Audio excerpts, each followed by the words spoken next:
सोलापूर कुंभारी नवीन विडी घरकुल या भागात घाणीचे साम्राज्य, नागरिकांमध्ये भीती।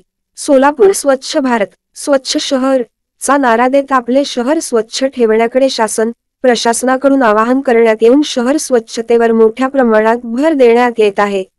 मात्र कुंभारी नवीन विडी घरकुल नावाटचाली तेवढ्याच झपाट्याने अस्वच्छतेकडे होत असल्याने नागरिकांच्या आरोग्याचा प्रश्न ऐरणीवर आला आहे। शहरात ठिकठिकाणी अस्वच्छतेचे साम्राज्य, यामुळे भविष्यात दुसऱ्याच आजाराने तोंडवर काढल्यास यास जबाबदार कोण, असा प्रश्न नागरिकांमधूनच उपस्थित केला जात आहे। सर में भी जाके बोले कौन आए नहीं, क्या नहीं, देखे नहीं। अब मच्छर लड़को बच्चे बीमार पड़ रहे, सब पानी पानी हो गया है। यहाँ चलने को जगह नहीं, बच्चों को आने जाने जगह नहीं। चौक तरफ से पानी आ रहा है, इधर ऊपर से पानी आ रहा है। सब इधर हमारे घर के सामने ठहरा है सर।